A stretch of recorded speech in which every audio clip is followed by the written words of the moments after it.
ಇವತ್ತಿನ ತರಗತಿ ಒಳಗಡೆ ಡಾಕ್ಟರ್ ರಾಮ್ ಮನೋಹರ್ ಲೋಹಿಯಾ ಅವ್ರ ಬಗ್ಗೆ ಅಧ್ಯಯನ ಮಾಡೋಣ. ಡಾಕ್ಟರ್ ರಾಮ್ ಮನೋಹರ್ ಲೋಹಿಯಾರವರು ಮಾರ್ಚ್ 23, 1910 ಮಾರ್ಚ್ 23, 1910 ಉತ್ತರ ಪ್ರದೇಶದ ಅಕ್ಬರ್ಪುರದಲ್ಲಿ ಜನಿಸ್ತಾರೆ ಇವರು. ಉತ್ತರ ಪ್ರದೇಶದ ಅಕ್ಬರ್ಪುರದಲ್ಲಿ ಡಾಕ್ಟರ್ ರಾಮ್ ಮನೋಹರ್ ಲೋಹಿಯಾ ಅವರು ಜನಿಸ್ತಾರೆ. ಇವರ ತಂದೆ ಹೀರಾಬಾಲ್ ಅವರು ಸ್ವತಂತ್ರ ಹೋರಾಟಗಾರರಾಗಿದ್ರು. ರಾಮ್ ಮನೋಹರ್ ಲೋಹಿಯಾ ಅವರ ತಂದೆ ಹೀರಾಬಾಲ್ ಅವರು ಏನಾಗಿದ್ರಿ, ಸ್ವತಂತ್ರ ಹೋರಾಟಗಾರಾಗಿದ್ರು. ಇವರು ತಮ್ಮ ಇಪ್ಪತ್ತ್ ಮೂರನೇ ವಯಸ್ಸೊಳಗಡೆ ಅಂದ್ರೆ 1933ರಲ್ಲಿ 1933ರಲ್ಲಿ ಬರ್ಲಿನ್ ವಿಶ್ವವಿದ್ಯಾಲಯದಲ್ಲಿ ಬರ್ಲಿನ್ ವಿಶ್ವವಿದ್ಯಾಲಯದಲ್ಲಿ ಉಪ್ಪು ಮತ್ತು ಸತ್ಯಾಗ್ರಹ ಉಪ್ಪು ಮತ್ತು ಸತ್ಯಾಗ್ರಹ ಎನ್ನುವಂತಹ ಪ್ರಬಂಧಕ್ಕೆ ಏನ್ ಮಾಡ್ತಾರೆ, ಡಾಕ್ಟರೇಟ್ ಪದವಿಯನ್ನ ಡಾಕ್ಟರೇಟ್ ಪದವಿಯನ್ನ ಪಡಿತಾರೆ ತಮ್ಮ 23ನೇ ವಯಸ್ಸಿನಲ್ಲಿ. ನಂತರ 1934ರಲ್ಲಿ ಕಾಂಗ್ರೆಸ್ ಸಮಾಜವಾದಿ ಪಕ್ಷವನ್ನ ಸ್ಥಾಪನೆ ಮಾಡ್ತಾರೆ. ಡಾಕ್ಟರ್ ರಾಮ್ ಮನೋಹರ್ ಲೋಹಿಯಾ ಅವರು 1934ರಲ್ಲಿ ಕಾಂಗ್ರೆಸ್ ಸಮಾಜವಾದಿ ಪಕ್ಷವನ್ನ ಏನ್ ಮಾಡ್ತಾರ್ರಿ, ಸ್ಥಾಪನೆ ಮಾಡ್ತಾರೆ. ನಮ್ಮ ಮೊದಲ ಪ್ರಧಾನಮಂತ್ರಿ ಆಗಿರ್ತಕ್ಕಂಥ ಜವಾಹರ್ಲಾಲ್ ನೆಹರು ಇದ್ದಾರಲ್ಲ, ಇವರು ಅಖಿಲ ಭಾರತ ಕಾಂಗ್ರೆಸ್ನ ಅಲಹಾಬಾದ್ ಸಮ್ಮೇಳನದಲ್ಲಿ ಅಖಿಲ ಭಾರತ ಕಾಂಗ್ರೆಸ್ಸಿನ ಅಲಹಾಬಾದ್ ಸಮ್ಮೇಳನದಲ್ಲಿ ಕಾಂಗ್ರೆಸ್ ಅನ್ನ ಪುನರ್ ರಚನೆ ಮಾಡಿದಂತ ಸಂದರ್ಭದಲ್ಲಿ ಕಾಂಗ್ರೆಸ್ನ ವಿದೇಶಾಂಗ ನೀತಿಯ ಕಾರ್ಯದರ್ಶಿಯಾಗಿ ನೇಮಕಗೊಂಡ ಡಾಕ್ಟರ್ ಲೋಹಿಯಾ ಅವರು ಏನ್ ಮಾಡ್ತಾರೆ, 1936ರಿಂದ 1938 ತನಕ ಏನ್ ಮಾಡ್ತಾರೆ, ಆ ಹುದ್ದೆಯಲ್ಲಿ ಕಾರ್ಯನಿರ್ವಹಿಸುತ್ತಾರೆ. ನೆನಪಿಟ್ಕೋರಿ, ಪಂಡಿತ್ ಜವಾಹರ್ಲಾಲ್ ನೆಹರು ಅವರು ಅಖಿಲ ಭಾರತ ಕಾಂಗ್ರೆಸ್ನ ಅಲಹಾಬಾದ್ ಸಮ್ಮೇಳನದಲ್ಲಿ ಕಾಂಗ್ರೆಸ್ ಅನ್ನ ಏನ್ ಮಾಡ್ತಾರೆ, ಪುನರ್ ರಚಿಸುತ್ತಾರೆ.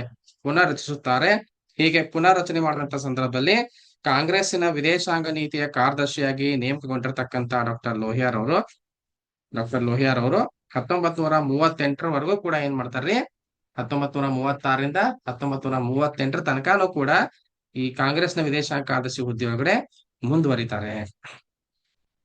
ನೆಕ್ಸ್ಟ್ 1946ರಲ್ಲಿ ಕಾಂಗ್ರೆಸ್ ಪಕ್ಷದ ಪ್ರಧಾನ ಕಾರ್ಯದರ್ಶಿ ಆಗ್ಲಿಕ್ಕೆ ನಿರಾಕರಿಸಿರ್ತಕ್ಕಂಥ ಲೋಹಿಯಾರವರು 1946 ಕಾಂಗ್ರೆಸ್ ಪಕ್ಷದ ಪ್ರಧಾನ ಕಾರ್ಯದರ್ಶಿ ಆಗ್ಲಿಕ್ಕೆ ನಿರಾಕರಿಸಿರ್ತಕ್ಕಂಥ ಡಾಕ್ಟರ್ ಲೋಹಿಯಾರವರು 1946ರಲ್ಲಿ ಕಾಂಗ್ರೆಸ್ ಸಮಾಜವಾದಿ ಸಮ್ಮೇಳನದ ಅಧ್ಯಕ್ಷರಾಗಿ ಚುನಾಯಿತರಾದರು. 1946ರಲ್ಲಿ ಕಾಂಗ್ರೆಸ್ ಸಮಾಜವಾದಿ ಸಮ್ಮೇಳನದ ಅಧ್ಯಕ್ಷರಾಗಿ ಏನಾಗ್ತಾರೆ, ಇವರು ಚುನಾಯಿತರಾಗುತ್ತಾರೆ. ಓಕೆ, ನೆಕ್ಸ್ಟ್ 1942 ಏನ್ ಮಾಡ್ತಾರ್ರಿ, ಚಲೇ ಜಾವ್ ಚಳವಳಿ ಅಥವಾ ಅದನ್ನ ನಾವು ಕ್ವಿಟ್ ಇಂಡಿಯಾ ಚಳವಳಿ ಅಂತ ಕರಿತೀವಿ. ಅದರ ನಾಯಕತ್ವವನ್ನು ವಹಿಸಿಕೊಂಡು ಏನ್ ಮಾಡ್ತಾರೆ, ಇವರು ಸೆರೆಮನೆವಾಸವನ್ನ ಅನುಭವಿಸ್ತಾರೆ. ಸಿಕ್ಕಾಪಟ್ಟೆ ಚಿತ್ರಹಿಂಸೆಯನ್ನ ಕೂಡ ಏನ್ ಮಾಡ್ತಾರೆ, ಇವರು 1942 ಡಾಕ್ಟರ್ ಲೋಹಿಯಾರ್ ಅವರು ಅನುಭವಿಸ್ತಾರೆ. ಓಕೆ, 1940ರಲ್ಲಿ ಗೋವಾ ಮತ್ತು ನೇಪಾಳದಲ್ಲಿ ಹೋರಾಟವನ್ನ ಸಂಘಟನೆ ಮಾಡತಕ್ಕಂತ ಲೋಹಿಯಾರ್ ಅವರು ಬ್ರಿಟನ್ನು, ಅಮೆರಿಕ, ಪೋರ್ಚುಗಲ್ಲು, ನೇಪಾಳು, ಭಾರತವೂ ಸೇರಿದಂತೆ ಏನ್ ಮಾಡಿದ್ರಿ, ಬೇರೆ ಬೇರೆ ರಾಷ್ಟ್ರಗಳಲ್ಲಿ 20 ಬಾರಿ ದಸ್ತಗಿರಿಯಾಗಿದ್ದರು. ನೆನಪಿಟ್ಕೋರಿ, 1940ರಲ್ಲಿ ಗೋವಾ ಮತ್ತು ನೇಪಾಳದಲ್ಲಿ ಹೋರಾಟವನ್ನ ಸಂಘಟಿಸಿರ್ತಕ್ಕಂಥ ಲೋಹಿಯಾರ್ ಅವರು America, Britain, Portugal, Nepal, Bharat ಸೇರಿ ಏನ್ ಮಾಡ್ತಾರ್ರಿ, 20 ಬಾರಿ ಈ ಪ್ರದೇಶ ಒಳಗಡೆ ದಸ್ತಗಿರಿ ಆಗ್ತಾರೆ. ಕೇವಲ ಭಾರತ ಸರ್ಕಾರ ಮಾತ್ರ ಏನ್ ಮಾಡ್ತಿತ್ತು, ಇವರನ್ನ 11 ಬಾರಿ ದಸ್ತಗಿರಿ ಮಾಡಿತ್ತು. ಭಾರತ ಸರ್ಕಾರ 11 ಬಾರಿ ಏನ್ ಮಾಡಿತ್ತು, ಲೋಹಿಯಾರ್ ಅವರನ್ನ ದಸ್ತಗಿರಿ ಮಾಡಿತ್ತು. ಇಟ್ ಮೀನ್ಸ್ ಅರೆಸ್ಟ್ ಮಾಡಿತ್ತು ಅಂತ. ಓಕೆ, ನೆಕ್ಸ್ಟ್ 28 ಮೇ 1964ರಲ್ಲಿ ಅಮೆರಿಕಾದ ಮಿಸಿಫಿಯಾ ಜಾಕ್ಸನ್ ಎಂಬಲ್ಲಿ ಆದ ದಸ್ತಗಿರಿ ಪ್ರಾಯಶಃ ವಿಶ್ವದ ರಾಜಕೀಯ ದಸ್ತಗಿರಿಗಳಲ್ಲೇ ಒಂದು ದಾಖಲೆಯಾಗಿದೆ ಅಂತ ಹೇಳ್ಬೋದು. ಓಕೆ, 1964 ಅಮೆರಿಕಾದ ಮಿಸಿಫಿಯಾ ಜಾಕ್ಸನ್ ಅಂತಕ್ಕಂಥ ಒಂದು ಸ್ಥಳದಲ್ಲಿ ಆಗಿರ್ತಕ್ಕಂಥ ಒಂದು ದಸ್ತಗಿರಿ ಇದೆಯಲ್ಲ, ಲೋಹಿಯಾರ್ ಮೇಲೆ ಆಗಿರ್ತಕ್ಕಂಥ ದಸ್ತಗಿರಿ, ಇದು ಪ್ರಾಯಶಃ ವಿಶ್ವದ ರಾಜಕೀಯ ಇತಿಹಾಸದಲ್ಲಿ ಏನಾಗೈತೆ, ಒಂದು ದಾಖಲೆಯಾಗಿದೆ ಅಂತ ಹೇಳಿ ಹೇಳ್ತಾರೆ.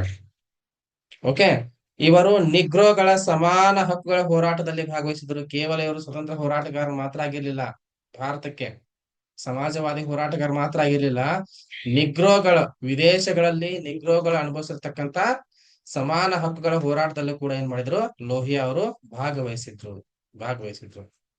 ಬಹಳ ಪ್ರಮುಖವಾಗಿ ಬಹಳ ಪ್ರಮುಖವಾಗಿ ಬ್ರಹ್ಮಚಾರಿಯಾಗಿ ಉಳಿದಿರ್ತಕ್ಕಂತ ಡಾಕ್ಟರ್ ಲೋಹಿಯಾರ್ ಅವರು, ಬ್ರಹ್ಮಚಾರಿಯಾಗಿ ಉಳಿದಂತ ಡಾಕ್ಟರ್ ಲೋಹಿಯಾರ್ ಏನ್ ಮಾಡ್ತಾರ್ರಿ, ನವದೆಹಲಿ ಒಳಗಡೆ, ನವದೆಹಲಿ ಹೊಸದಿಲ್ಲಿ ಅಂತ ಕರಿತೀವ್ರಿ, ಹೊಸದಿಲ್ಲಿ ಒಳಗಡೆ ಅಕ್ಟೋಬರ್ 12, 1967, ಅಕ್ಟೋಬರ್ 12, 1967 ಏನ್ ಮಾಡ್ತಾರೆ ಇವರು, ನಿಧನರಾದರು, ನಿಧನರಾದರು ಅಂತ ಹೇಳಿ ಹೇಳ್ತಾರೆ.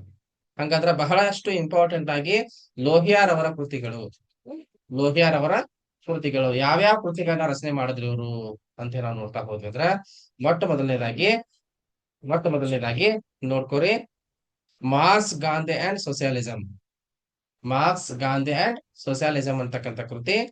ನೆಕ್ಸ್ಟ್ ವೀಲ್ ಆಫ್ ಹಿಸ್ಟರಿ ಅಂತ ಹೇಳಿ, ವೀಲ್ ಆಫ್ ಹಿಸ್ಟರಿ ಅಂತ ಹೇಳಿ. ನೆಕ್ಸ್ಟ್ ಅದ ನಂತರ ಆಸ್ಪೆಕ್ಟ್ಸ್ ಆಫ್ ಸೋಷಿಯಲಿಸ್ಟ್ ಪಾಲಿಸಿ ಅಂತ ಹೇಳಿ, ಆಸ್ಪೆಕ್ಟ್ಸ್ ಆಫ್ ಸೋಷಿಯಲಿಸ್ಟ್ ಪಾಲಿಸಿ ಅಂತ ಹೇಳಿ ಒಂದು ಕೃತಿಯನ್ನ ರಚನೆ ಮಾಡ್ತಾರೆ. Next will to power and other writings ಅಂತ ಹೇಳಿ, will to power and other writings ಅಂತ ಹೇಳಿ ಅದನ್ನು ಕೂಡ ಒಂದು ಕೃತಿಯನ್ನು ರಚನೆ ಮಾಡ್ತಾರೆ. Towards the destruction of caste and classes ಅಂತ ಹೇಳಿ, towards the destruction of caste and classes ಅಂತಕ್ಕಂಥ ಒಂದು ಕೃತಿಯನ್ನ ಕೂಡ ಲೋಹಿಯಾರ್ ರಚನೆ ಮಾಡ್ತಾರೆ. The guilty men of India's partition ಅಂತಕ್ಕಂಥ ಒಂದು ಕೃತಿಯನ್ನ ರಚನೆ ಮಾಡ್ತಾರೆ. ವೈಶಿಷ್ಟ ಆರ್ ವಾಲ್ಮೀಕಿ ಅಂತಕ್ಕಂಥ ಒಂದು ಕೃತಿಯನ್ನ ರಚನೆ ಮಾಡ್ತಾರೆ. ಇಂಟರ್ವೆಲ್ ಡೂಯಿಂಗ್ ಪಾಲಿಟಿಕ್ಸ್ ಅಂತಕ್ಕಂಥ ಕೃತಿಯನ್ನು ಕೂಡ ಏನ್ ಮಾಡ್ತಾರೆ ಇವರು ರಚನೆ ಮಾಡುತ್ತಾರೆ. ಮತ್ತೊಮ್ಮೆ ಹೇಳ್ತೀನಿ, ಎಲ್ಲವನ್ನ ಕೂಡ ನೆನಪಿಟ್ಕೋರಿ. ಆಕಾಶ್ ನೆನಪಿಟ್ಕೋರಿ, ನೆನಪಿಟ್ಕೋರಿ. ಲೋಹಿಯಾರ್ ಅವರ ಕೃತಿಗಳು ಅಂತಂದಾಗ ಒಂದು ಮಾರ್ಕ್ಸ್ ಗಾಂಧಿ ಅಂಡ್ ಸೋಷಿಯಲಿಸಂ, ಎರಡನೇದು ವಿಲ್ ಆಫ್ ಹಿಸ್ಟರಿ ಅಂತ ಹೇಳಿ, ಮೂರನೇದು ಆಸ್ಪೆಕ್ಟ್ಸ್ ಆಫ್ ಸೋಷಿಯಲಿಸ್ಟ್ ಪಾಲಿಸಿ ಅಂತ ಹೇಳಿ, ನಾಲ್ಕನೇದು will to power and other writings ಅಂತ ಹೇಳಿ, ಐದನೇದು towards the destruction of caste and classes ಅಂತಕ್ಕಂಥ ಕೃತಿ, ಆರನೇದಾಗಿ the guilty man of India's partition ಎನ್ನುವಂತ ಕೃತಿ, ಏಳನೇದಾಗಿ ವಸಿಷ್ಠ ಆರ್ ವಾಲ್ಮೀಕಿ ಎನ್ನುವಂತ ಕೃತಿ, ಎಂಟನೇದಾಗಿ ಇಂಟರ್ವೆಲ್ ಡೂಯಿಂಗ್ ಪಾಲಿಟಿಕ್ಸ್ ಎನ್ನುವಂತ ಕೃತಿ. ಇಷ್ಟು ಕೃತಿಗಳನ್ನ ಏನ್ ಮಾಡ್ತಾರೆ ಡಾಕ್ಟರ್ ಲೋಹಿಯಾರ್ ಅವರು ರಚನೆಯನ್ನ ಮಾಡ್ತಾರೆ. ಹಾಗಾದ್ರೆ ಡಾಕ್ಟರ್ ಲೋಹಿಯಾರ್ ಅವರು ಸಮಾಜವಾದದ ಕುರಿತಾಗಿ ಏನಂತ ಹೇಳ್ತಾರೆ? ಸಮಾಜವಾದ ಅಂತಕ್ಕಂಥದ್ದು ಬಹಳ ಇಂಪಾರ್ಟೆಂಟ್ ನಮ್ಮ ಸಿಲೆಬಸ್ಗೆ. ಈ ಸಮಾಜವಾದದ ಬಗ್ಗೆ ಡಾಕ್ಟರ್ ಲೋಹಿಯಾರ್ ಅವರು ಏನ್ ಹೇಳ್ತಾರೆ ಅಂತ ನೋಡ್ತಾ ಹೋದಾಗ, ಮೊದಲನೇದಾಗಿ ಡಾಕ್ಟರ್ ಲೋಹಿಯಾ ಇದಾರಲ್ಲ, ಡಾಕ್ಟರ್ ರಾಮ್ ಮನೋಹರ್ ಲೋಹಿಯಾರ್ ಅವರು ಭಾರತದ ಸಮಾಜವಾದಿ ಚಿಂತಕರಲ್ಲಿ ಅತ್ಯಂತ ಪ್ರಮುಖರಾಗಿದ್ದಾರೆ. ಡಾಕ್ಟರ್ ರಾಮ್ ಮನೋಹರ್ ಲೋಹಿಯಾರ್ ಅವರು ಭಾರತದ ಸಮಾಜವಾದಿ ಚಿಂತಕರಲ್ಲಿ ಅತ್ಯಂತ ಪ್ರಮುಖವಾದಂತಹ ಚಿಂತಕರಾಗಿದ್ದಾರೆ. ಓಕೆ, ಇವರು ಕೇವಲ ಸಮಾಜವಾದವನ್ನು ಮಾತ್ರ ಪ್ರತಿಪಾದನೆ ಮಾಡಲಿಲ್ಲ, ಜಾತಿ ವ್ಯವಸ್ಥೆಯನ್ನ ಖಂಡಿಸಿ ಸಾಮಾಜಿಕ ಸಮಾನತೆಯನ್ನ ಪ್ರತಿಪಾದಿಸಿದರು. ಇವರು ಕೇವಲ ಸಮಾಜವಾದವನ್ನು ಮಾತ್ರ ಪ್ರತಿಪಾದನೆ ಮಾಡಲಿಲ್ಲ, ಜಾತಿ ವ್ಯವಸ್ಥೆಯನ್ನ ಖಂಡಿಸಿ ಏನ್ ಮಾಡ್ತಾರ್ರಿ, ಸಾಮಾಜಿಕ ಸಮಾನತೆಯನ್ನ ಪ್ರತಿಪಾದಿಸಿದ್ರು. ಓಕೆ, ಸ್ವತಃ ಜಾತಿ ವಿನಾಶ ಚಳವಳಿಯನ್ನ ಆರಂಭಿಸಿ ಇವರೇ ಏನ್ ಮಾಡ್ತಾರ್ರಿ, ಸ್ವತಃ ಜಾತಿ ವಿನಾಶ ಚಳವಳಿಯನ್ನ ಆರಂಭ ಮಾಡಿ ಹಿಂದುಳಿದ ವರ್ಗದವರಿಗೆ, ಹರಿಜನರಿಗೆ, ಆದಿವಾಸಿಗಳಿಗೆ ಮತ್ತು ಮಹಿಳೆಯರಿಗೆ ಏನ್ ಮಾಡ್ತಾರ್ರಿ, ವಿಶೇಷ ರಿಯಾಯಿತಿ ಹಾಗೂ ವಿಶೇಷ ಅವಕಾಶಗಳಿರ್ಬೇಕು ಅಂತ ಹೇಳಿ ಒತ್ತಾಯಿಸ್ತಾರೆ. ಇವ್ರು ಏನ್ ಮಾಡ್ತಾರೆ, ಎಲ್ಲರೂ ಕೂಡ ಮಾತಾಡ್ತಾರ್ರಿ, ಆದ್ರೆ ಮಾತಿಗಿಂತ ಕೃತಿ ಮೇಲೆ ಅನ್ನೋ ತರ ಇವ್ರು ಏನ್ ಮಾಡ್ತಾರ್ರಿ, ಡಾಕ್ಟರ್ ಲೋಹಿಯಾರ್ ಅವರು ಸ್ವತಃ ಜಾತಿ ವಿನಾಶದ ಚಳವಳಿಯನ್ನ ಆರಂಭ ಮಾಡಿ ಹಿಂದುಳಿದ ವರ್ಗದವ್ರಿಗೆ, ಹರಿಜನರಿಗೆ, ಆದಿವಾಸಿಗಳಿಗೆ ಏನ್ ಮಾಡ್ತಾರ್ರಿ, ಮತ್ತು ವಿಶೇಷವಾಗಿ ಮಹಿಳೆಯರಿಗೆ ರಿಯಾಯಿತಿ ಮತ್ತು ವಿಶೇಷ ಅವಕಾಶಗಳಿರ್ಬೇಕು, ಸ್ಪೆಷಲ್ ಪ್ರಾವಿಷನ್ಸ್ ಇರ್ಬೇಕಂತ ಹೇಳಿ ಅವರು ಒತ್ತಾಯವನ್ನ ಮಾಡ್ತಾರೆ. ಓಕೆ, ನೆಕ್ಸ್ಟ್ ಈ ರೀತಿಯಾಗಿ ವಿಶೇಷವಾಗಿರ್ತಕ್ಕಂಥ ಸವಲತ್ತುಗಳನ್ನ ದುರ್ಬಲ ವರ್ಗದವ್ರಿಗೆ ನೀಡೋದ್ರಿಂದ, ವಿಶೇಷ ಸವಲತ್ತುಗಳನ್ನ ದುರ್ಬಲ ವರ್ಗದವ್ರಿಗೆ ನೀಡೋದ್ರಿಂದ ಈಗಾಗಲೇ ಸಮಾಜದಲ್ಲಿನ ಮುಂದುವರೆದ ವರ್ಗದವರೊಡನೆ ಸಮಾನತೆಯನ್ನ ಸಾಧಿಸ್ಲಿಕ್ಕೆ ಸಾಧ್ಯ ಅಂತ ಬಿದ್ರು. ಯಾವ್ದಕ್ರಿ? ಈ ಹಿಂದುಳಿದಂತವ್ರಿಗೆ, ಹರಿಜನರಿಗೆ, ಆದಿವಾಸಿಯರಿಗೆ, ಮಹಿಳೆಯರಿಗೆ ವಿಶೇಷ ರಿಯಾಯಿತಿಗಳು ಮತ್ತು ವಿಶೇಷ ಅವಕಾಶವನ್ನು ಕೊಡೋದ್ರಿಂದ ಏನಾಗ್ತೈತ್ರಿ, ಇವರು ದುರ್ಬಲ ವರ್ಗದವರು ಸಮಾಜದ ಸಬಲ ವರ್ಗದೊಂದಿಗೆ ಅಥವಾ ಮುಂದುವರೆದ ವರ್ಗದವರನ್ನೇ ಸಮಾನತೆಯನ್ನ ಸಾಧಿಸ್ಲಿಕ್ಕೆ ಸಾಧ್ಯ ಅಂತ ಹೇಳಿ ನಂಬಿದ್ರು. ಓಕೆ, ನೆಕ್ಸ್ಟ್ ಡಾಕ್ಟರ್ ಲೋಹಿಯಾರ್ ಅವರು ಬಹಳ ಪ್ರಮುಖವಾಗಿ ಡಾಕ್ಟರ್ ಲೋಹಿಯಾರ್ ಅವರು ಬಂಡವಾಳಶಾಹಿ ಕೇಂದ್ರೀಕರಣ ಮತ್ತು ನಿರುದ್ಯೋಗ ಸಮಸ್ಯೆ, ಮತ್ತು ನಿರುದ್ಯೋಗ ಸಮಸ್ಯೆ ನಿವಾರಣೆಗೆ ಸಣ್ಣ ಕೈಗಾರಿಕೆಯನ್ನ ಸ್ಥಾಪಿಸ್ಲಿಕ್ಕೆ ಕರೆಯನ್ನ ನೀಡಿದ್ರು. ಡಾಕ್ಟರ್ ಲೋಹಿಯಾರ್ ಅವರು ಬಂಡವಾಳಶಾಹಿ ಕೇಂದ್ರೀಕರಣ, ನಿರುದ್ಯೋಗ ಸಮಸ್ಯೆ ನಿವಾರಣೆಗೆ ಏನ್ ಮಾಡಿದ್ರಿ, ಸಣ್ಣ ಕೈಗಾರಿಕೆಯನ್ನ ಸ್ಥಾಪನೆ ಮಾಡೋದಕ್ಕೆ ಕರೆಯನ್ನ ಕೊಟ್ರು. ಅದರ ಜೊತೆಗೆ ಡಾಕ್ಟರ್ ಲೋಹಿಯಾರ್ ಅವರು ಏನ್ ಮಾಡ್ತಾರೆ, ಭಾರತದ ಬಡತನ ನಿರುದ್ಯೋಗ ಸಮಸ್ಯೆಯನ್ನ ಪರಿಹರಿಸುವ ಯತ್ನದಲ್ಲಿ 13 ಅಂಶಗಳನ್ನ, ಭಾರತದ ಬಡತನ ಮತ್ತು ನಿರುದ್ಯೋಗ ಸಮಸ್ಯೆಯನ್ನ ಪರಿಹರಿಸುವಂತಹ ಒಂದು ಪ್ರಯತ್ನದೊಳಗಡೆ 13 ಅಂಶಗಳನ್ನ, 13 ಅಂಶಗಳನ್ನ ಏನ್ ಮಾಡ್ತಾರ್ರಿ, ತಮ್ಮ ಲೇಖನವಾಗಿರ್ತಕ್ಕಂಥ farmer in India, farmer in India ಅಂತಕ್ಕಂಥ ಒಂದು ಲೇಖನದೊಳಗಡೆ ಏನ್ ಮಾಡ್ತಾರ್ರಿ, ಭಾರತದ ಬಡತನವನ್ನ ಮತ್ತು ನಿರುದ್ಯೋಗ ಸಮಸ್ಯೆಯನ್ನ ನಿವಾರಣೆ ಮಾಡೋದಕ್ಕೆ ಏನ್ ಅಂಶಗಳು ಬೇಕು ಅಂತಕ್ಕಂಥದನ್ನ ತಮ್ಮ ಫಾರ್ಮರ್ ಇನ್ ಇಂಡಿಯಾ ಅಂತಕ್ಕಂಥ ಲೇಖನದಲ್ಲಿ ಸೂಚಿಸಿದ್ದಾರೆ. ನೆನಪಿಟ್ಕೋರಿ, ಫಾರ್ಮರ್ ಇನ್ ಇಂಡಿಯಾ ಅಂತಕ್ಕಂಥ ಲೇಖನವನ್ನ ರಚಿಸಿದವರು ಯಾರು ಅಂತಂದಾಗ ಡಾಕ್ಟರ್ ರಾಮ್ ಮನೋಹರ್ ಲೋಹಿಯಾ ಅಂತ ಹೇಳಿ ನಮ್ಗೆ ನೆನಪಿರ್ಬೇಕು. ಇದರಲ್ಲೇ ಏನ್ ಮಾಡ್ತಾರೆ ಅವರು ಅಂತಂದಾಗ, ಭಾರತದ ಬಡತನ ಮತ್ತು ನಿರುದ್ಯೋಗ ಸಮಸ್ಯೆಯನ್ನ ನಿವಾರಿಸೋದಕ್ಕೆ 13 ಅಂಶಗಳನ್ನ ಸೂಚಿಸ್ತಾರೆ. ನೆಕ್ಸ್ಟ್, ಭಾರತದಲ್ಲಿ ಭೂ ಸಮಸ್ಯೆಗೆ ಭೂದಾನ ಪರಿಹಾರ ನೀಡಬಲ್ಲದು. ಭಾರತದೊಳಗಡೆ ಭೂಮಿಯ ಸಮಸ್ಯೆಗೆ ಏನ್ ಮಾಡ್ಬೋದ್ರಿ, ಭೂದಾನ ಅಂತಕ್ಕಂಥದ್ದು ಪರಿಹಾರವನ್ನ ನೀಡಬಲ್ಲದು ಅಂತಕ್ಕಂಥ ಸರ್ವೋದಯವಾದಿಗಳ ಅಭಿಪ್ರಾಯವನ್ನ ಏನ್ ಮಾಡ್ಲಿಲ್ಲ, ಲೋಹಿಯಾ ಒಪ್ಪಲಿಲ್ಲ. ಭಾರತದಲ್ಲಿ ಏನ್ ಭೂಮಿಯ ಸಮಸ್ಯೆ ಇದೆ ಅಲ್ವಾ, ಈ ಭೂಮಿ ಸಮಸ್ಯೆಯನ್ನ ಪರಿಹಾರ ಮಾಡ್ಬೇಕಾಗಿತ್ತಂದ್ರ ಭೂದಾನ ಮಾಡ್ಬೇಕು ಅಂತ ಹೇಳಿ ಏನ್ ಹೇಳಿದ್ರಲ್ಲ ಸರ್ವೋದಯವಾದಿಗಳು, ಇವರ ಅಭಿಪ್ರಾಯವನ್ನ ಏನಿರ್ಲಿಲ್ಲ, ಲೋಹಿಯಾರವರು ಒಪ್ಪಿರ್ಲಿಲ್ಲ. ಅದಕ್ಕೆ ಬದಲಾಗಿ ಏನ್ ಮಾಡ್ಬೇಕು, ಭೂದಾನಕ್ಕೆ ಬದಲಾಗಿ ಏನ್ ಮಾಡ್ಬೇಕು, 5 ವರ್ಷಗಳ ಸಮಾಜವಾದಿ ಕಾರ್ಯಕ್ರಮವೊಂದನ್ನ ಹಾಕೊಂಡು, 5 ವರ್ಷಗಳ ಸಮಾಜವಾದಿ ಕಾರ್ಯಕ್ರಮವೊಂದನ್ನ ಹಾಕೊಂಡು ಉಳುವವನಿಗೆ ಭೂಮಿ ಹಂಚುವುದು, ಉಳುವವನಿಗೆ ಭೂಮಿ ಹಂಚುವುದು, ಜಮೀನ್ದಾರಿ ಪದ್ಧತಿಯನ್ನ ರದ್ದು ಮಾಡುವುದು. ನೆನ್ಪಿಟ್ಕೋರಿ, ಭೂದಾನಕ್ಕೆ ಪರ್ಯಾಯವಾಗಿ ಏನ್ ಮಾಡ್ಬೋದು, ಸರ್ಕಾರವೇ ಏನ್ ಮಾಡೋದ್ರಿ, 5 ವರ್ಷಗಳ ಸಮಾಜವಾದಿ ಕಾರ್ಯಕ್ರಮವನ್ನ ಹಾಕೊಳ್ಳೋದು, ಉಳುವವನಿಗೆ ಭೂಮಿಯನ್ನ ಹಂಚುವುದು, ಜಮೀನ್ದಾರಿ ಪದ್ಧತಿಯನ್ನ ರದ್ದು ಮಾಡುವುದು. ಇದರ ಜೊತೆಗೆ ವ್ಯಕ್ತಿಯೊಬ್ಬನು ಹೊಂದುವ ಭೂಮಿಯ ಮೇಲೆ ಮಿತಿಯನ್ನ ವಿಧಿಸುವುದು. ನೋಡ್ರಿ, ಒಬ್ರ ಹತ್ರ 100 ಎಕರೆ, 200 ಎಕರೆ, 300 ಎಕರೆ, 1000 ಎಕರೆ ಈ ತರ ಎಲ್ಲ ಭೂಮಿ ಐತಲ್ಲ, ಹಾಗಾಗಿ ಏನ್ ಮಾಡ್ಬೇಕ್ರಿ, ಸಮಾಜವಾದಿ ಕಾರ್ಯಕ್ರಮವನ್ನು ಹಮ್ಮಿಕೊಳ್ಳೋದ್ರ ಮೂಲಕ ವ್ಯಕ್ತಿಯೊಬ್ಬ ಹೊಂದತಕ್ಕಂತ ಭೂಮಿಯ ಮೇಲೆ ಮಿತಿಯನ್ನ, ಒಂದು 15 ಎಕರೆನೋ 20 ಎಕರೆ ಮಾತ್ರ ಭೂಮಿಯನ್ನು ಹೊಂದ್ಬೇಕಂತೇಳಿ ಮಿತಿಯನ್ನ ಹಾಕಿ ಕೊಡ್ತಾರೋ. ಇವೇ ಮುಂತಾದ ಕಾರ್ಯಕ್ರಮಗಳನ್ನ ಪರಿಹಾರದ ರೂಪದಲ್ಲಿ ಏನ್ ಮಾಡ್ತಾರ್ರಿ, ರಾಮ್ ಮನೋಹರ್ ಲೋಹಿಯಾ ಅವರು ಸೂಚಿಸ್ತಾರೆ. ಆದ್ರೆ ಭೂದಾನ ಚಳವಳಿಯನ್ನು ಅವ್ರು ಏನ್ ಮಾಡಂಗಿಲ್ಲ, ಒಪ್ಪೋದಿಲ್ಲ. ನೆಕ್ಸ್ಟ್, ಬಹಳ ಇಂಪಾರ್ಟೆಂಟ್ ಆಗಿರ್ತಕ್ಕಂಥದ್ದು ಏನಂದ್ರ, ಇವರು ಆಹಾರ ಸೇನೆ ಬಗ್ಗೆ ಮಾತಾಡ್ತಾರೆ. ಓಕೆ, ಫುಡ್ ಆರ್ಮಿ ಅಂತ ಹೇಳಿ ಇಂಗ್ಲಿಷ್ ನ ಕರೀತಾರೆ. ಆಹಾರ ಸೇನೆ, ಏನ್ ಆಹಾರ ಸೇನೆ ಅಂದಾಗ, ಪಾಳು ಬಿದ್ದ ಹಾಗೂ ಸಾಗುವಳಿಯಾಗಿರದ ಜಮೀನನ್ನ ಸಾಗುವಳಿಗೆ ತರುವ ಉದ್ದೇಶದಿಂದ ಮತ್ತು ಹಳ್ಳಿಗಳಿಗೆ ಉದ್ಯೋಗ ದೊರಕಿಸಿಕೊಡುವಂತಹ ಉದ್ದೇಶದಿಂದ ಬ್ರಿಟನ್ನಿನ ಭೂಸೇನಾ ಮಾದರಿಯಲ್ಲಿ ಸರ್ಕಾರ ಏನ್ ಮಾಡ್ಬೇಕ್ರಿ, ಆಹಾರ ಸೇನೆ ರಚಿಸುವಂತಹ ಸಲಹೆಯನ್ನ ಡಾಕ್ಟರ್ ಲೋಹಿಯಾರ್ ಅವ್ರು ಏನ್ ಮಾಡ್ತಾರೆ, ಮುಂದಿರ್ತಾರೆ. ಯಾಕೆ, ಒಂದು ಪಾಳು ಬಿದ್ದಂತ ಸಾಗುವಳಿ ಆಗದೆ ಇರ್ತಕ್ಕಂಥ ಜಮೀನನ್ನ ಸಾಗುವಳಿ ತರಬೇಕನ್ನುವಂತ ಉದ್ದೇಶ ಇಟ್ಕೊಂಡು, ಮತ್ತು ಹಳ್ಳಿಗಳಿಗೆ ಉದ್ಯೋಗ ದೊರಕಿಸಿಕೊಡ್ತಕ್ಕಂಥ ಉದ್ದೇಶ ಇಟ್ಕೊಂಡು ಬ್ರಿಟನ್ನಿನ ಭೂಸೇನಾ ಮಾದರಿ ಒಳಗಡೆ ಏನ್ ಮಾಡ್ಬೇಕ್ರಿ, ಸರ್ಕಾರ ಆಹಾರ ಸೇನೆಯನ್ನ ರಚಿಸ್ತಕ್ಕಂಥ ಸಲಹೆಯನ್ನ ಡಾಕ್ಟರ್ ಲೋಹಿಯಾ ಅವರು ಕೊಡ್ತಾರೆ. ನೆನ್ಪಿಟ್ಕೋರಿ, ಆಹಾರ ಸೇನೆಯನ್ನ ಸೂಚಿಸಿರ್ತಕ್ಕಂಥ ರಾಜಕೀಯ ಚಿಂತಕ ಡಾಕ್ಟರ್ ಲೋಹಿಯಾ. ಯಾಕೆ ಆಹಾರ ಸೇನೆ ಬೇಕು ಅಂದ್ರ, ಈ ಪಾಳು ಬಿದ್ದಂತ ಭೂಮಿಯನ್ನ, ಸಾಗುವಳಿ ಆಗದೆ ಇರ್ತಕ್ಕಂಥ ಭೂಮಿಯನ್ನ ಸಾಗುವಳಿ ತರೋದು, ಹಳ್ಳಿಯಲ್ಲಿ ಉದ್ಯೋಗವನ್ನ ದೊರಕಿಸ್ಕೊಡ್ತಕ್ಕಂಥದ್ದು ಏನಿದ್ರೆ ಆಹಾರ ಸೇನೆಯನ್ನ ಸ್ಥಾಪಿಸುವಂತ ಪ್ರಮುಖವಾದಂತ ಉದ್ದೇಶ ಆಗಿದೆ ಅಂತ ಹೇಳಿ ಹೇಳ್ತಾರೆ. ಹಾಗಾದ್ರೆ ಈ ಆಹಾರ ಸೇನೆಯ ಉಪಯುಕ್ತತೆಗಳು ಏನೇನು, ಪ್ರಮುಖವಾಗಿ 5 ಉಪಯುಕ್ತತೆಗಳನ್ನ ನೋಡ್ತಾ ಹೋಗೋಣ. ಮೊದಲನೇದಾಗಿ, 1 ಮಿಲಿಯನ್ ಜನರಿಗೆ ಉದ್ಯೋಗವನ್ನ ನೀಡಲಾಗುತ್ತದೆ. ಆಹಾರ ಸೇನೆ ಒಂದ್ ವೇಳೆ ಇತ್ತಂದ್ರ 1 ಮಿಲಿಯನ್ ಅಂದ್ರೆ ಎಷ್ಟ್ರಿ, 10 ಲಕ್ಷ ಅಂತ ಅರ್ಥ. ಓಕೆ, ಆಹಾರ ಸೇನೆಯನ್ನ ಸ್ಥಾಪನೆ ಮಾಡೋದ್ರ ಮೂಲಕ 1 ಮಿಲಿಯನ್ ಜನರಿಗೆ ಏನ್ ಮಾಡ್ಬೋದ್ರಿ, ಉದ್ಯೋಗವನ್ನು ನೀಡಿದಂತಾಗುತ್ತದೆ. ಹಾಗೂ ಅವಧಿ ಪೂರ್ಣಗೊಳ್ಳುವ ವೇಳೆಗೆ ಏನಾಕತ್ರಿ, 4 ಅಥವಾ 5 ಲಕ್ಷ, 5 ಬಿಲಿಯನ್ ಅನ್ಬೋದ್ರಿ, 4 ಅಥವಾ 5 ಬಿಲಿಯನ್ ಜನರಿಗೆ ಏನ್ ಮಾಡ್ಬೇಕ್ರಿ, ಜೀವನೋಪಾಯವನ್ನ ಕಲ್ಪಿಸಿ ಕೊಟ್ಟಂಗ ಆಗ್ತದೆ ಅಂತ ಹೇಳಿ.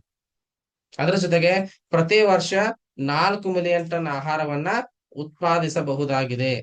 ಪ್ರತಿ ವರ್ಷ ಏನ್ ಮಾಡಬಹುದಾಗಿದೆ, 4 ಮಿಲಿಯನ್ ಟನ್ ಆಹಾರವನ್ನ ಉತ್ಪಾದಿಸಬಹುದಾಗಿದೆ. ವರ್ಗ ಮತ್ತು ಜಾತಿ ಪದ್ಧತಿಯನ್ನ ನಿರ್ಮೂಲನೆ ಮಾಡಬಹುದು. ಆಹಾರ ಸೇನೆ ಇತ್ತಂದ್ರ. ಮತ್ತು ಆರ್ಥಿಕ ಸಮಾನತೆಯನ್ನ ಸಾಧನೆ ಮಾಡ್ಲಿಕ್ಕೆ ಸಾಧ್ಯ ಆಗ್ತದೆ. ಗೃಹ ಕೈಗಾರಿಕೆಗಳನ್ನ ಅಭಿವೃದ್ಧಿ ಪಡಿಸಬಹುದು ಹಾಗೂ ಕಲಾತ್ಮಕ ಉತ್ಪಾದನೆಗೆ ಪ್ರೋತ್ಸಾಹ ನೀಡಿದಂತಾಗ್ತದೆ. ಗೃಹ ಕೈಗಾರಿಕೆಗಳನ್ನ ಅಭಿವೃದ್ಧಿ ಪಡಿಸ್ತಕ್ಕಂಥದ್ದು ಮತ್ತು ಕಲಾತ್ಮಕವಾಗಿರ್ತಕ್ಕಂಥ ಉತ್ಪಾದನೆಗೆ ಪ್ರೋತ್ಸಾಹ ನೀಡಿದಂತೆ ಆಗ್ತದೆ. ನೆಕ್ಸ್ಟ್, ಆಹಾರ ಸೇನೆ ಹೊಸ ಗ್ರಾಮಗಳನ್ನ ಸೃಷ್ಟಿಸಿ ಸಹಕಾರ ಜೀವನವನ್ನ ಸಾಗಿಸ್ಲಿಕ್ಕೆ ಅನುಕೂಲ ಆಗ್ತದೆ. ಆಹಾರ ಸೇನೆಯ ಹೊಸ ಗ್ರಾಮವನ್ನು ಸೃಷ್ಟಿ ಮಾಡೋದ್ರ ಮೂಲಕ ಸಹಕಾರ ಜೀವನವನ್ನು ಸಾಗಿಸ್ಲಿಕ್ಕೆ ಏನಕತ್ರಿ ಅನುಕೂಲವಾಗ್ತದೆ ಅಂತ ಹೇಳ್ತಾರೆ. ಹಾಗೂ ಈ ಗ್ರಾಮಗಳಲ್ಲಿ ಕ್ರಿಯಾತ್ಮಕ ಚಟುವಟಿಕೆಗಳನ್ನ ಹಮ್ಮಿಕೊಳ್ಳೋದಕ್ಕೆ ಸಾಧ್ಯ ಆಗ್ತದೆ. ಓಕೆ, ಗ್ರಾಮಗಳಲ್ಲಿ ಏನ್ ಮಾಡ್ಬೋದ್ರಿ, ಕ್ರಿಯಾತ್ಮಕ ಚಟುವಟಿಕೆಗಳನ್ನ ಹಮ್ಮಿಕೊಳ್ಳೋದಕ್ಕೆ ಸಾಧ್ಯ ಆಗ್ತದೆ ಅಂತ ಹೇಳಿ ಈ ಆಹಾರ ಸೇನೆಯ 5 ಉಪಯುಕ್ತತೆಗಳ ಬಗ್ಗೆ ಏನ್ ಮಾಡ್ತಾರೆ, ಡಾಕ್ಟರ್ ರಾಮ್ ಮನೋಹರ್ ಲೋಹಿಯಾ ಅವರು ತಿಳಿಸಿಕೊಡುತ್ತಾರೆ. ಓಕೆ, ನೆಕ್ಸ್ಟ್, ಲೋಹಿಯಾರವರು ರಾಜ್ಯವೇ ಆಹಾರ ಸೇನೆಯನ್ನ ರಚಿಸಬೇಕೆಂದು ಕರೆ ನೀಡಿದ್ದು ಭಾರತದ ತುರ್ತು ಸಮಸ್ಯೆಗಳಾದ ಆಹಾರ ಮತ್ತು ನಿರುದ್ಯೋಗ ಸಮಸ್ಯೆಯನ್ನ ಪರಿಹರಿಸಲು ಸಾಧ್ಯವಿದೆ ಅಂತ ಹೇಳಿ ಅಭಿಪ್ರಾಯಪಟ್ಟಿದ್ರು. ಯಾಕೆ ಆಹಾರ ಸೇನೆ ಬೇಕಂದ್ರ ಈ ಆಹಾರ ಸೇನೆಯನ್ನ ರಾಜ್ಯವೇ ಅಥವಾ ಸರ್ಕಾರವೇ ರಚನೆ ಮಾಡ್ಬೇಕು.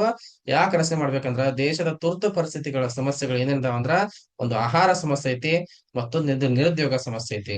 ಈ ಎರಡೂ ಸಮಸ್ಯೆಯನ್ನ ಪರಿಹರಿಸಬೇಕಾಗಿತ್ತು.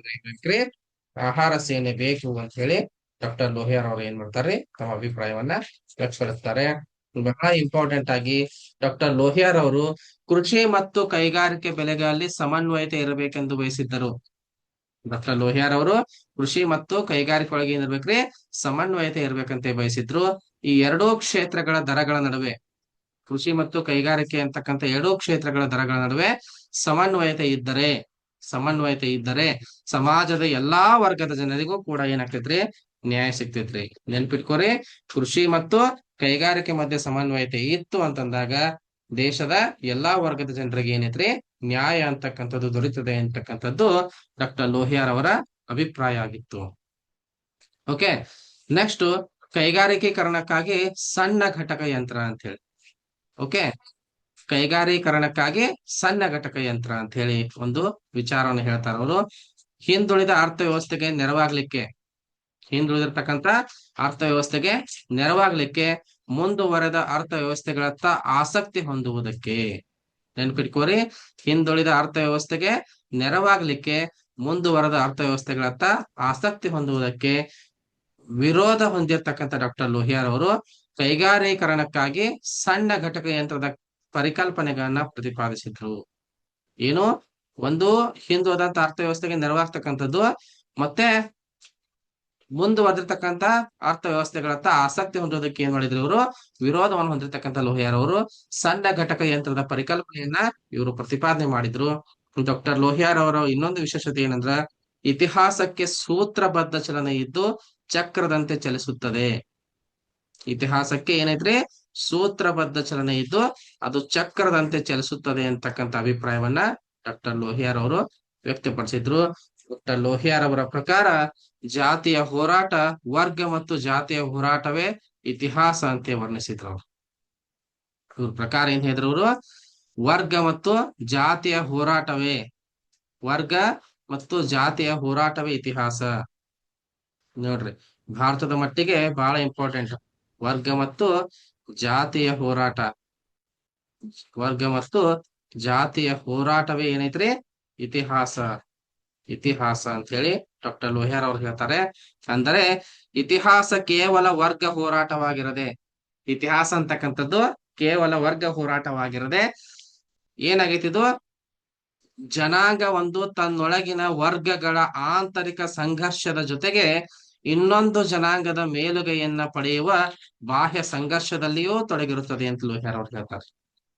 ಏನ್ರಿ, ಇತಿಹಾಸ ಅಂದ್ರೆ ಕೇವಲ ವರ್ಗ ಹೋರಾಟವಾಗಿರುವುದಿಲ್ಲ, ಜನಾಂಗ ಒಂದು ತನ್ನ ಒಳಗಿನ ವರ್ಗಗಳ ಆಂತರಿಕ ಸಂಘರ್ಷದ ಜೊತೆಗೆ ಇನ್ನೊಂದು ಜನಾಂಗದ ಮೇಲುಗೈಯನ್ನ ಪಡಿತಕ್ಕಂತ ಬಾಹ್ಯ ಸಂಘರ್ಷದಲ್ಲೂ ತೊಡಗಿರ್ತದೆ ಅಂತ ಹೇಳಿ ಏನ್ ಮಾಡ್ತಾರೆ, ಡಾಕ್ಟರ್ ಲೋಹಿಯಾರ್ ಅವರು ತಿಳಿಸಿಕೊಡುವಂತ ಕೆಲಸವನ್ನ ಮಾಡ್ತಾರೆ.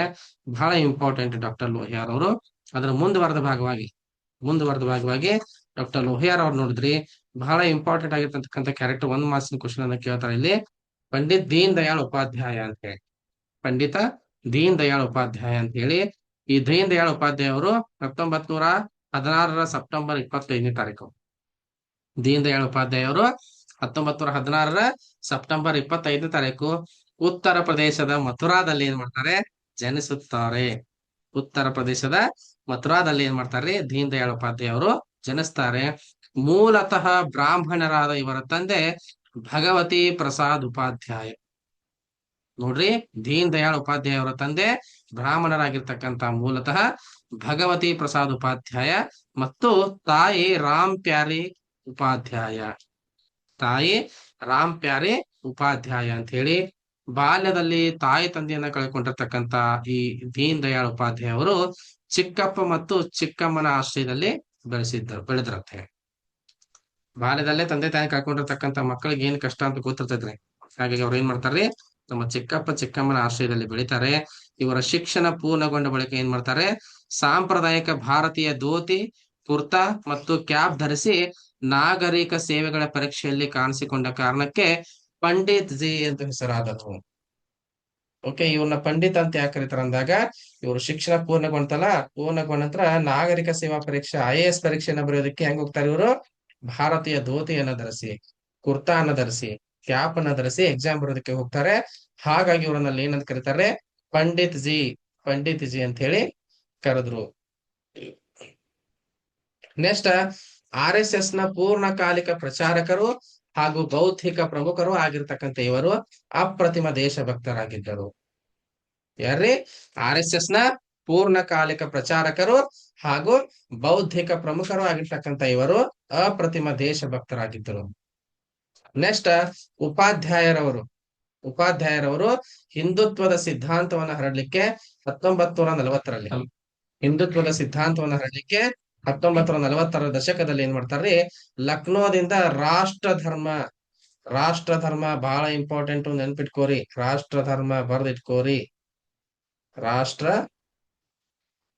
ಧರ್ಮ ಎದಕ್ರಿ, ಹಿಂದುತ್ವ ಸಿದ್ಧಾಂತವನ್ನ ಹರಡೋದಕ್ಕೆ ಏನ್ ಮಾಡ್ತಾರ್ರಿ, 1940ರ ದಶಕದಲ್ಲಿ ಲಕ್ನೋದಿಂದ ಒಂದು ಮಾಸ ಪತ್ರಿಕೆಯನ್ನು ಹೊರಡಿಸ್ತಾರ್ರಿ. ಆ ಮಾಸ ಪತ್ರಿಕೆ ಹೆಸರು ಏನು ಅಂತಂದಾಗ ರಾಷ್ಟ್ರ ಧರ್ಮ ವರ್ಷ 1940. ಇದಾದ ನಂತರ ಅವರು ಪಾಂಚಜನ್ಯ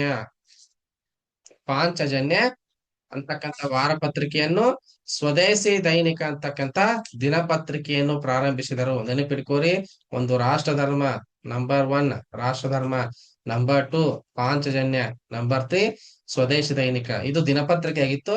ಇವೆಲ್ಲ ಏನಾಗಿದೆ ಅಂದ್ರ ಮಾಸ ಪತ್ರಿಕೆಗಳು. ಯಾವುದು, ರಾಷ್ಟ್ರ ಧರ್ಮ ಮತ್ತು ಪಾಂಚಜನ್ಯ ಅಂತಕ್ಕಂಥದ್ದು ಏನಾಗಿತ್ರಿ, ಮಾಸ ಪತ್ರಿಕೆ ಆಗಿದ್ರೆ, ಸ್ವದೇಶಿ ದೈನಿಕ ಅಂತಕ್ಕಂಥದ್ದು ಏನಾಗಿತ್ರಿ, ದಿನಪತ್ರಿಕೆಯಾಗಿತ್ತು.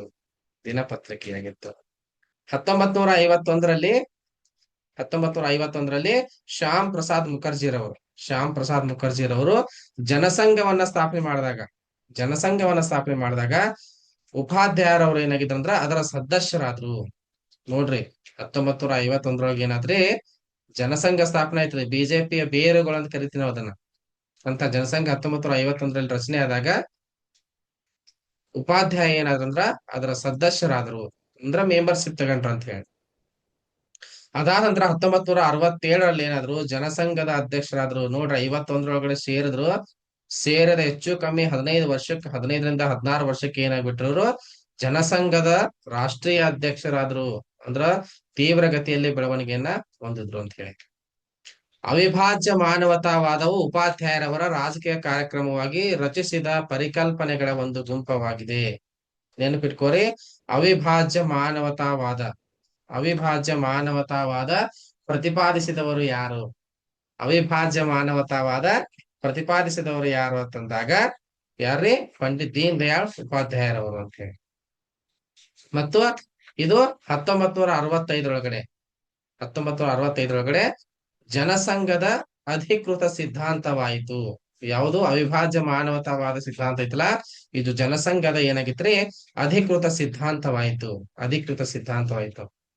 ನೆಕ್ಸ್ಟ್ ಇವ್ರು ಏನ್ ಮಾಡ್ತಾರಂದ್ರ 1968 ಫೆಬ್ರವರಿ 11ನೇ ತಾರೀಕು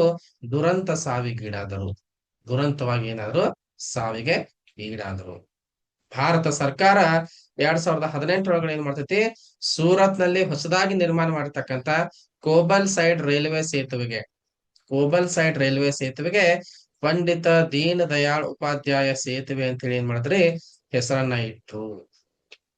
ಓಕೆ, 2018ರೊಳಗಡೆ ಸೂರತ್ ನಲ್ಲಿ ಹೊಸದಾಗಿ ನಿರ್ಮಾಣ ಮಾಡಿರ್ತಕ್ಕಂತ ಕೋಬಲ್ ಸೈಡ್ ಸೇತುವೆಗೆ ಏನ್ ಮಾಡಿದ್ರಿ, ಪಂಡಿತ್ ದೀನ್ ದಯಾಳ್ ಉಪಾಧ್ಯಾಯ ಸೇತುವೆ ಅಂತ ಹೇಳಿ ಏನ್ ಮಾಡ್ರಿ ಹೆಸರಿಟ್ರು. ವೆರಿ ಇಂಪಾರ್ಟೆಂಟ್, ಇದನ್ನ ಕೇಳಬಹುದು. ಯಾವ ಸೇತುವೆಗೆ ಪಂಡಿತ್ ದೀನ್ ದಯಾಳ್ ಉಪಾಧ್ಯಾಯರ ಹೆಸರನ್ನ ಇಡಲಾಗಿದೆ? ಕೋಬಲ್ ಸೈಡ್ ಸೇತುವೆಗೆ ಏನ್ ಮಾಡ್ಯಾರ್ರಿ, ದೀನ್ ದಯಾಳ್ ಉಪಾಧ್ಯಾಯ ಸೇತುವೆ ಅಂತ ಹೆಸರಿಡಲಾಗಿದೆ. ಇದು ಎಲ್ಲ ಐತೆ ಅಂತಂದಾಗ ಸೂರತ್ ನಲ್ಲಿದೆ. ಸೂರತ್ ನಲ್ಲಿದೆ. 2018ರಲ್ಲಿ ಇದಕ್ಕೆ ಹೆಸರನ್ನ ಇಡಲಾಯ್ತು. ನೆಕ್ಸ್ಟ್ ಫೆಬ್ರವರಿ 16, 2018 ಫೆಬ್ರವರಿ 16, 2018 ಒಳಗಡೆ ಏನಾದ್ರಿ, ನರೇಂದ್ರ ಮೋದಿ ರವರು ವಾರಣಾಸಿ ಒಳಗಡೆ, ನರೇಂದ್ರ ಮೋದಿ ಅವರು 2018 ಫೆಬ್ರವರಿ 16 ಏನ್ ಮಾಡ್ತಾರ್ರಿ, ವಾರಣಾಸಿ ಒಳಗಡೆ 63 ಅಡಿ ಎತ್ತರದ ದೀನ್ ದಯಾಳ್ ಉಪಾಧ್ಯಾಯ ಪ್ರತಿಮೆಯನ್ನ ಅನಾವರಣಗೊಳಿಸುತ್ತಾರೆ. ಇದು ಕೂಡ ಇಂಪಾರ್ಟೆಂಟ್. ಎಷ್ಟಡಿ? 63 ಅಡಿ ಎತ್ತರದ ದೀನ್ ದಯಾಳ್ ಉಪಾಧ್ಯಾಯರವರ ಒಂದು ಪ್ರತಿಮೆಯನ್ನ ಎಲ್ರಿ, ವಾರಣಾಸಿ ಒಳಗಡೆ, ಅವರು ಲೋಕಸಭಾ ಕ್ಷೇತ್ರ ಅದು, ಆ ಲೋಕಸಭಾ ಕ್ಷೇತ್ರ ಒಳಗಡೆ ಏನ್ ಮಾಡ್ತಾರ್ರಿ, ನರೇಂದ್ರ ಮೋದಿ ಅವರು 63 ಅಡಿ ಎತ್ತರವಾಗಿರ್ತಕ್ಕಂತ ಒಂದು ಪ್ರತಿಮೆಯನ್ನ ನಿರ್ಮಾಣ ಮಾಡಿಸ್ತಾರೆ, ಅನಾವರಣಗೊಳಿಸ್ತಾರೆ. ಓಕೆ. ಭಾರತೀಯ ಜನಸಂಘ ಉತ್ತರ ಪ್ರದೇಶ ಘಟಕದ ಮೊದಲ ಪ್ರಧಾನ ಕಾರ್ಯದರ್ಶಿಯಾಗಿದ್ದರು ಇವರು. ಭಾರತೀಯ ಜನಸಂಘದ ಉತ್ತರ ಪ್ರದೇಶ ಘಟಕದ ಮೊದಲ ಪ್ರಧಾನ ಕಾರ್ಯದರ್ಶಿ ಕೂಡ ಇವರು ಆಗಿದ್ರು. ಹಂಗಾದ್ರ ಬಹಳ ಇಂಪಾರ್ಟೆಂಟ್ ಆಗಿರ್ತಕ್ಕಂಥದ್ದು ಏನಂದ್ರ, ಇವರ ಕೃತಿಗಳ ಮೇಲೆ ಬರಬಹುದು ಪ್ರಶ್ನೆ. ಕೃತಿಗಳನ್ನ ನೋಡ್ತಾ ಹೋದಂದ್ರ, ಮೊದಲನೇದು ಸಾಮ್ರಾಟ್ ಚಂದ್ರಗುಪ್ತ ಅಂತಕ್ಕಂಥ ನಾಟಕ. ಸಾಮ್ರಾಟ್ ಚಂದ್ರಗುಪ್ತ ಅಂತಕ್ಕಂಥ ನಾಟಕ, ಜಗದ್ಗುರು ಶಂಕರಾಚಾರ್ಯ ಎನ್ನುವಂತ ನಾಟಕ, ಭಾರತೀಯ ಅರ್ಥನೀತಿ, ವಿಕಾಸ್ ಏಕ್ ಕಿ ದಿಶಾ ಅಂತ ಹೇಳಿ, ವಿಕಾಸ್ ಕಿ ಏಕ್ ದಿಶಾ ಅಂತ ಹೇಳಿ ಒಂದು ಕೃತಿಯನ್ನು ರಚನೆ ಮಾಡ್ತಾರೆ. ನೆಕ್ಸ್ಟ್ ಪೊಲಿಟಿಕಲ್ ಡೈರಿ ಅಂತಕ್ಕಂಥ ಕೃತಿ, ರಾಷ್ಟ್ರ ಚಿಂತನ ಅಂತಕ್ಕಂಥ ಕೃತಿ, ಅಖಂಡ ಭಾರತ್ ಕ್ಯೂನ್ ಅಂತ ಹೇಳಿ ಒಂದು ಕೃತಿ, ಏಕಾತ್ಮಕ ಮಾನವತಾವಾದ ಅಂತಕ್ಕಂಥ ಒಂದು ಕೃತಿ, ರಾಷ್ಟ್ರ ಜೀವನ್ ಕಿ ದಿಶಾ ಅಂತಕ್ಕಂಥ ಒಂದು ಕೃತಿ. ನೆನಪಿಟ್ಕೋರಿ, ದೀನ್ ದಯಾಳ್ ಉಪಾಧ್ಯಾಯರು ರಚನೆ ಮಾಡ್ತಕ್ಕಂಥ ಕೃತಿಗಳು, ಒಂದು ಸಾಮ್ರಾಟ್ ಚಂದ್ರಗುಪ್ತ, ಎರಡನೇದು ಜಗದ್ಗುರು ಶಂಕರಾಚಾರ್ಯ, ಮೂರನೇದು ಭಾರತೀಯ ಅರ್ಥನೀತಿ, ವಿಕಾಸ್ ಕಿ ಏಕ್ ದಿಶಾ ಅಂತ ಹೇಳಿ, ನಾಲ್ಕನೇದು ಪೊಲಿಟಿಕಲ್ ಡೈರಿ ಅಂತ ಹೇಳಿ, ಐದನೇದು ರಾಷ್ಟ್ರ ಚಿಂತನ ಅಂತ ಹೇಳಿ, ಆರನೇದು ಅಖಂಡ ಭಾರತ ಕ್ವೀನ್ ಅಂತ ಹೇಳಿ, ಏಳನೇದು ಏಕಾತ್ಮಕ ಮಾನವತಾವಾದ ಅಂತ ಹೇಳಿ, ಎಂಟನೇದು ರಾಷ್ಟ್ರ ಜೀವನಕ್ಕೆ ದಿಶಾ ಅಂತ ಹೇಳಿ. ಇಷ್ಟು ಕೃತಿಗಳನ್ನ ಏನ್ ಮಾಡ್ತಾರೆ, ಪ್ರಮುಖವಾಗಿ ನಾವು ಇವ್ರನ್ನ ಅಧ್ಯಯನ ಮಾಡ್ತೀವಿ. ನೆನಪಿಟ್ಕೋರಿ, ಒಂದು ರಾಮ್ ಮನೋಹರ್ ಲೋಹಿಯಾರ್ ಅವರು, ರಾಮ್ ಲೋಹಿಯಾರ್ ಅವ್ರ ಮೇಲೆ, ಮತ್ತೆ ಯಾರೇ ಉಪಾಧ್ಯಾಯರ ಮೇಲೆ, ಉಪಾಧ್ಯಾಯರ ಮೇಲೆ ಇಲ್ಲೊಂದು ಪ್ರಶ್ನೆ, ಇಲ್ಲೊಂದು ಪ್ರಶ್ನೆ, ಅಂದ್ರೆ 2 ಪ್ರಶ್ನೆಗಳು ಟೋಟಲ್ ನಿಮ್ಗ 4 ಮಾರ್ಕ್ಸ್ ಸಿಗ್ತಾವ. ದಯವಿಟ್ಟು ನೆಗ್ಲೆಕ್ಟ್ ಅನ್ನ ಮಾಡಕ್ ಹೋಗ್ಬೇಡ್ರಿ. ಪ್ರತಿಯೊಂದು ತರಗತಿಗೆ ಕೇಳ್ಕೋರಿ, ಬರದ್ ನೋಟ್ಸ್ ಮಾಡ್ಕೋರಿ. ನೀವೇ ಒಂದು ಸ್ವಂತ ನೋಟ್ಸ್ ಅನ್ನ ಮಾಡ್ಕೋರಿ. ನೋಟ್ಸ್ ಮಾಡ್ಕೊಂಡಾಗ ನಿಮ್ಗೆ ಏನಾಗ್ತೈತ್ರಿ, ಎಲ್ಲಿ ಓದ್ಬೇಕು, ಹೆಚ್ಚಿಗೆ ಯಾವ್ದಕ್ಕೆ ಒತ್ತು ಕೊಡ್ಬೇಕು ಅಂತ ಗೊತ್ತಾಗ್ತೈತಿ. ನಾನು ಆಗ್ಲೇ ನಿಮ್ಗೆ ಹೇಳಿದೀನಿ, ಯಾವ್ದಾದ್ರು ಒಂದು ಪುಸ್ತಕವನ್ನ ತಗೊಂಡು ಏನ್ ಮಾಡ್ರಿ, ನೀವು ಸ್ಟಡಿಯನ್ನ ಮಾಡ್ರಿ. ಯಾವ್ದಾದ್ರು ಒಂದು, ಅದು ಹಾಲಪ್ಪ ಆಗಿರ್ಬೋದು, KJ ಸುರೇಶ್ ಆಗಿರ್ಬೋದು, ಅಥವಾ TD ದೇವೇಗೌಡ ಆಗಿರ್ಬೋದು, ಯಾವ್ದಾದ್ರು ಒಂದು ಪುಸ್ತಕವನ್ನು ತಗೊಂಡು ನೀವು ಅಧ್ಯಯನ ಮಾಡಿದಾಗ ಗೆಲುವಿಗೆ ಹತ್ತಿರ ಆಗ್ತೀರಿ. ದಯವಿಟ್ಟು ಪ್ರಯತ್ನಶೀಲರಾಗ್ರಿ, ನೀವೆಲ್ಲರೂ ಗೆಲ್ರಿ ಅಂತ ಹೇಳಿ ಶುಭ ಹಾರೈಕೆಯನ್ನ ವ್ಯಕ್ತಪಡಿಸ್ತಾ ಇವತ್ತಿನ ತರಗತಿಯನ್ನ ಇಲ್ಲಿಗೆ ಮುಗಿಸ್ತಾ ಇದ್ದೀವಿ. ಎಲ್ಲರಿಗೂ ಕೂಡ ಶುಭವಾಗಲಿ. Thank you. ಎಲ್ಲರಿಗೂ ಗುಡ್ ಈವ್ನಿಂಗ್.